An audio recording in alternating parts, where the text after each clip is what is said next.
I did not realize how much of my identity was tied up into being the swimmer, and I loved all of the accolades that came with it. Oh, the relay team won again, or I broke a personal record, or whatever it was.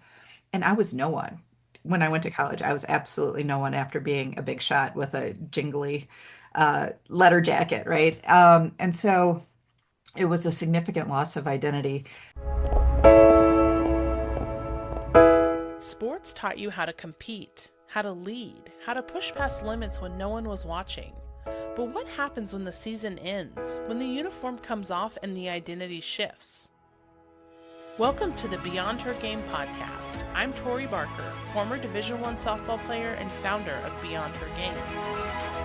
Athletes are trained to pursue excellence and lead under pressure, but no one prepares us for life when the game changes. This podcast is for female athletes building what comes next. We talk about business, brand, money, mindset, and identity beyond sports. The things no one teaches you in the locker room. Because the skills you built through sports don't disappear. They're just the beginning. Welcome to Beyond Her Game. Hi, everyone. Thank you so much for joining us again on the podcast. I am thrilled and excited to introduce my guest, Melissa Douaire. How are you? I am doing well, thank you. So today is amazing conversation for me because this is so near and dear to my heart. We're going to talk about the identity beyond sports, and this is one of your sweet spots. And we'll talk more obviously about it, but I want you to set the tone for us. And you often describe this transition out of sports as a kind of silence nobody warned you about. So tell us about your personal experience in that transition for you out of being a swimmer in your swimmer career. Yes, I was a swimmer, competitive swimmer most of my lifetime. And, in high school, it's morning practices and afternoon practices and swim meets on the weekends. And my whole social community was my swim team, right? And all the mandates on my time were swimming. And then fast forward to high school graduation and time to go off to college. And I wasn't going to swim in college. And I thought, oh, this is my good chance, for a new identity. But honestly, I had no idea what to do with all of this free time. And as age appropriate, I guess, I didn't know what to do with all that idle time. Yeah. So, the devil does his work with idle hands. So I wasted a lot of time, drank too much beer, was surprised when I gained weight because as a swimmer, I could just eat endlessly. I think I was Yeah. voted girl with the biggest appetite in high school, which is like not even That's acceptable an interesting anymore. one. Yeah, I'm like, thanks. I was skinny mini, but anyway. Um, yeah, so it was really, really hard. I did not realize how much of my identity was tied up into being the swimmer, and I loved all of the accolades that came with it. Oh, the relay team won again, or I broke a personal record, or whatever it was. And I was no one. When I went to college, I was absolutely no one after being a big shot with a jingly letter jacket, right? And so it was a significant loss of identity. Fast forward 40 years. Oh my God, I'm old. I've been working with a lot of grief, and that's where my training comes from in the traditional sense around death. But I've pivoted to non-death grief and realizing that anytime we go through a life transition, there's a loss Mm, of what was yeah. into the present moment. And I started talking to a lot of college athletes. We're here in Boulder, CU Boulder, and really investing in them and their dialogues is like, what are you going to do after graduation? What are you going to do, when you get a job? What's this going to feel like? Yeah. And I talked to athletes who had already graduated, and they're like, you know what? I moved to a strange city, Mm. took a job that I was unfamiliar with, and now I'm not living with anywhere between 3 and 50 people, depending on your housing accommodations. Um, and when I didn't have a practice to go to at 4 o'clock, I felt lost. I felt angsty, like I should be doing something, right? The muscle Yeah. memory of going to practice. And it was that September after graduation when they were really just like, oh my gosh, this is over. And they still had younger classmates that were participating and seeing them on Instagram where they're at the track meet or the swim meet or the football game and Yeah. not having that community, that time schedule, the ability to eat lots of calories. All of that was a really big loss. And it was Yeah. like, okay, so why were we feeling angsty? And it's exactly that. It's like, okay, you have to find a new you and a Mm. new and a new normal. And it's really, really difficult. Yeah, it's so interesting because, when you really peel back and start to think about it, like you mentioned, the transition points are moments of grief. And nobody really puts that language on those moments. But like if you truly look at it, you are feeling lost and you're feeling, frustrated or sad or any of those types of feelings. And specifically for these student athletes or athletes in general, most of the time you've played from the age of 5 or you've played from a young age and you've played through college. And so that is like at that point in your life, a majority of your life. And when you get to a point, either by decision that you leave your sport, by injury that you leave your sport, or just like timing out, graduating Mhm. college, or not having, another like, athletic avenue to go down, there is going to be that transition moment. And I experienced it myself. You and I had this conversation about the identity loss after being, for me, a Yeah, college athlete, and for you, high school into college, knowing that you could have competed at the college level. correct. But it's like, and it's like, it baffles my mind to think, for me, 20 years later, I'm now realizing, oh my gosh, my identity was lost.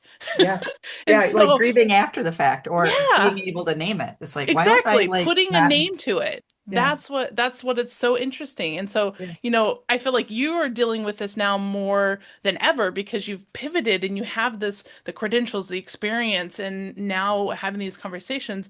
What are you doing to prepare these athletes specifically so that they don't feel such a blow, right? Like they feel more prepared or understand the emotions that they're feeling. Right. I think just by naming it, right? Like whatever you can name, then you have an awareness. And if you're an aware, you can deal. It's when you Yeah. get blindsided. So I think just opening up the conversation of like, there's a transition here. You're going to lose an identity around yourself, but also a community of teammates Mm. and Yeah. coaches and friends. And let's be honest, clothing, outfits, all the swag, right? Like you're not going to have a uniform and sweats to default to. Your whole Um, wardrobe is gone. No. yeah, it's gone. You know, you're going to have the leftovers, last year's uniform. And I think if you can get your mind around that and prepare for it, and then the world of sports offers so many really constructive life skills Mm. and think about what from those sports you want to move forward. What was it about that sport that you love so much? Was it the teamwork, working for a common goal?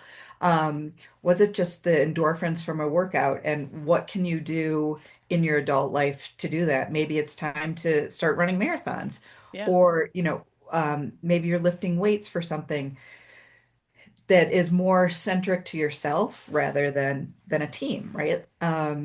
You just have to really look at what you're missing and ways to transfer that over into your new reality. Hmm. Is it the routine, Yeah. right? We're creatures of habit. It's like, okay, well, then maybe you need to do that for yourself rather than the coach saying this is study tables and meal tables and practice. Yeah. But if you really responded well to that and now don't have it, then that's an opportunity to implement it. Yeah. Much harder to do when Mm. you don't have that built-in accountability. Again, that might be something you're missing. So find someone who can keep you accountable, right? Like I used to have running buddies. We'd meet at 6:30 in the morning, and the fact that I had to roll out of bed and meet someone Yeah. got me there. Yeah. Because if there was nobody waiting at that corner, I was going to roll over and go back to sleep, right? So accountability is huge, and I think that's one of the things that sports teaches us. So Right. really being able to say, okay, this is what I need, this is what I miss, and how can I transfer these things into my next chapter? Hmm. Yeah, and like you mentioned, one of the things that I always mention and talk about is the skills that you learn in a sport, in athletics. And I think oftentimes, we don't, maybe it's just at a young age. I don't know what it is, but like older now in retrospect, I look back and I think, oh, those are skills that you apply to your life, right?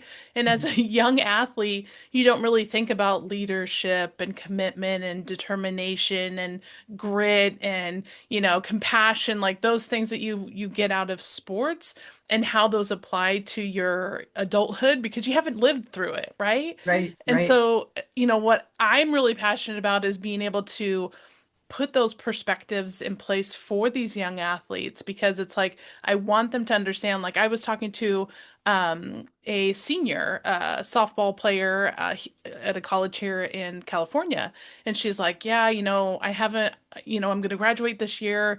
I'm not sure what I'm going to do for a career. I haven't really had any work experience." And I'm like, "Okay, whoa, whoa, whoa."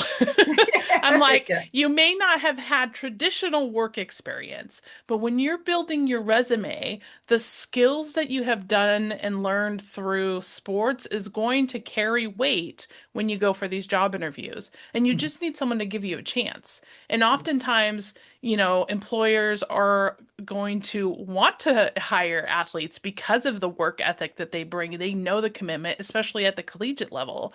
And so Mhm. it's really reframing that mindset of the athlete of what they carry with them even when their sport is over. They have so much life skills, so much of themselves that they can carry over into that next transition. Oh, I very much agree. And being in sports are also like soft skills, right? Like Mm, how do you learn sportsmanship? How do yeah, you win graciously? yeah. And how do you fail? Mm, Right? I think there's so many people that don't know how to fail graciously and build that resilience and stick to it, right? yeah, And I think that's learning how to fail well yeah, and get back up, right?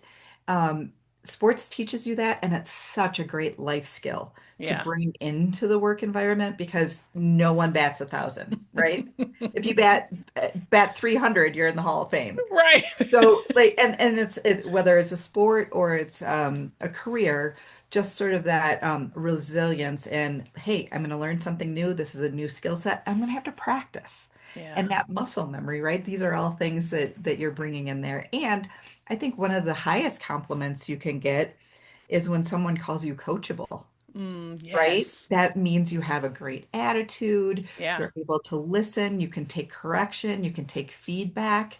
And so if you get a letter of recommendation from your coach and they say, this is a really coachable person, Yeah. a lot of times, especially with entry-level jobs, they're not hiring you because you're an expert in the field. They're Yes. hiring you for your character and the potential they see in you. Right. Absolutely. And that's how people get scouted for, right? It's like, oh, I can develop this player. Yeah.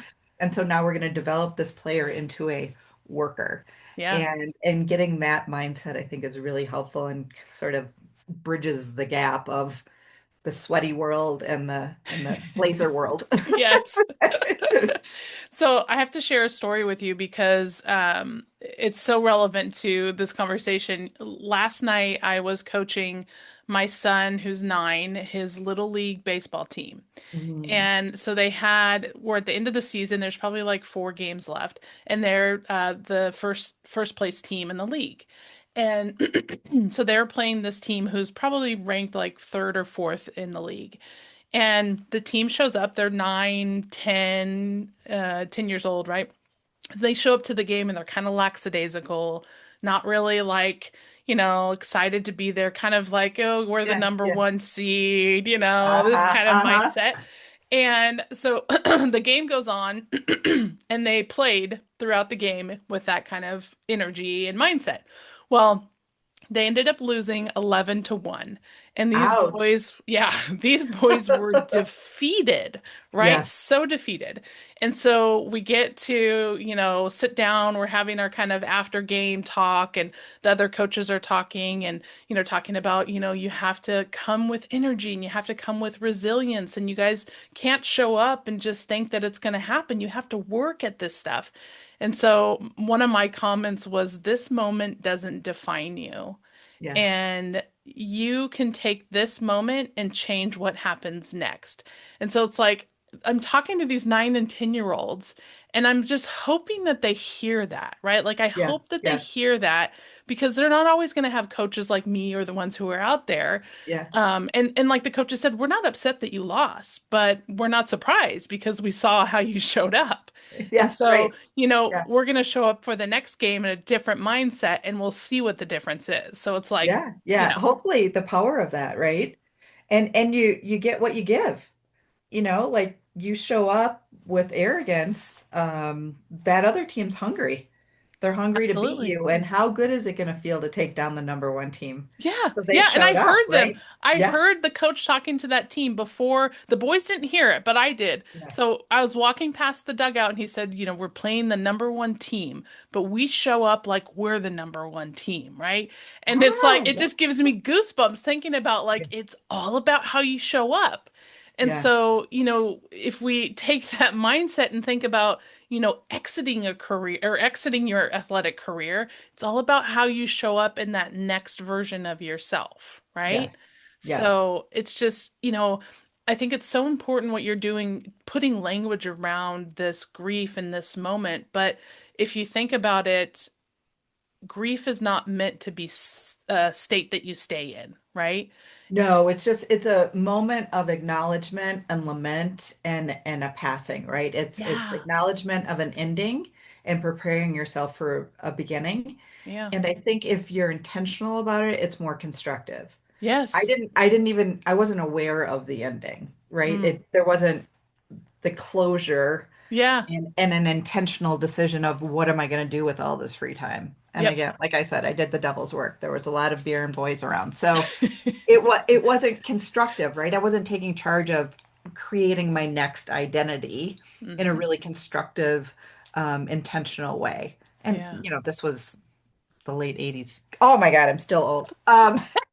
So it was people didn't talk about this thing, right? It was Yeah. just Well, like even in my day, we didn't talk yeah, about it, which yeah. was, No, it was just 10 a or so checklist. years Yeah. later. Yeah, yeah. And now it's like, oh, wait a minute. Life is for living and you need to be intentional about it. And every chapter has sort of beautiful moments in it, Yeah. but be aware of that ending and be Yeah. aware of that beginning and make it your best self, right? I Yeah. think that when you make those intentions, it's going to leave you in a better place without resentment or regret or guilt. And that's Yeah. what I Yes. talk to any client about. It's like whenever you're making a decision that's changing your role or your identity, on the other side of that decision, how are you going to feel? Mm-hmm. Well, you know what? I had some regret. Yeah. I should have been swimming. I should have, if I would have, been a swimmer in college, I would have had the records walking in there. My high school times are faster, right? Yeah. And it's like, oh, I could have been all American with my grade point and my record. It's like Yeah. I didn't give it a chance. And Right. I wasn't discerning in that decision. I was just like, oh, I'm done. Yeah. Because my high school swimming, I didn't love it. It was all the things, that people have with coaches and whatever. But Yeah. by not being intentional, I left some stuff on the table. And so Yeah. if I can help student athletes in this moment of transition, and it's that those three things I think are really important, regardless if it's sports, family, relationships. You don't want regret, you don't want resentment, and you don't want to live with guilt. Yeah. And if you can use those as pillars for guiding your choices, you're going to live a more fruitful life. Yeah.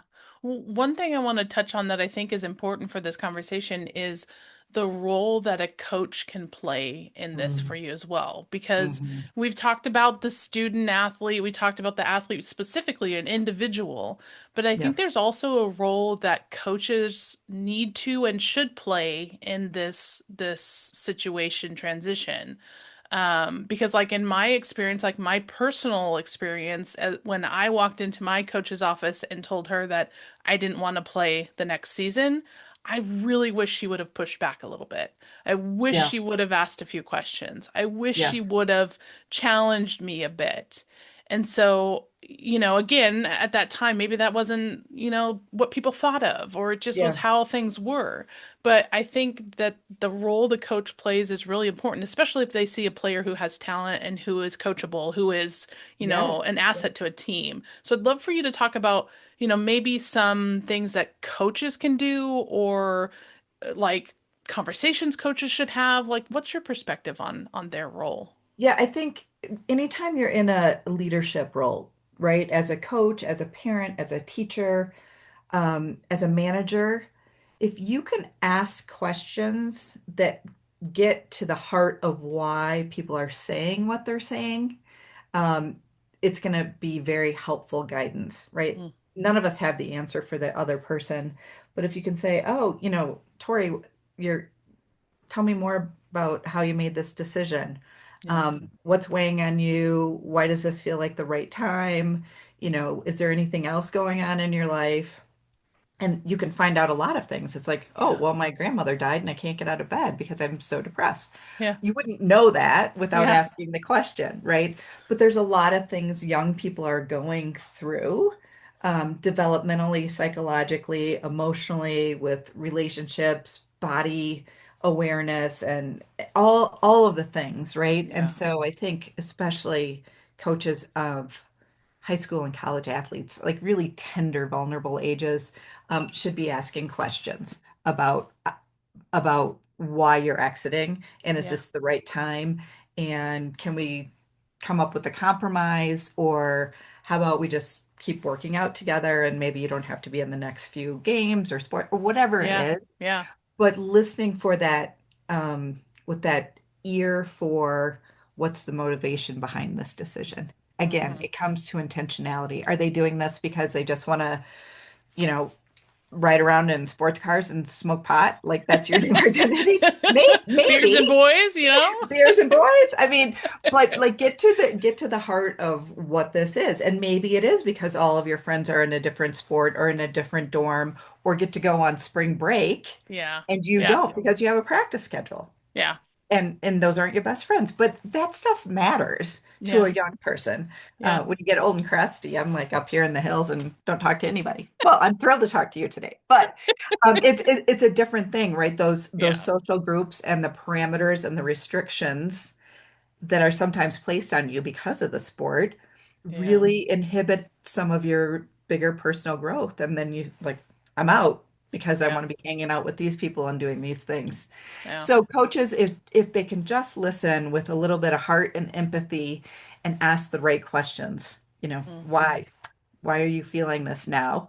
yeah. Is this your narrative or is it somebody else's? Mm. Oh, I think so important to ask that. so true.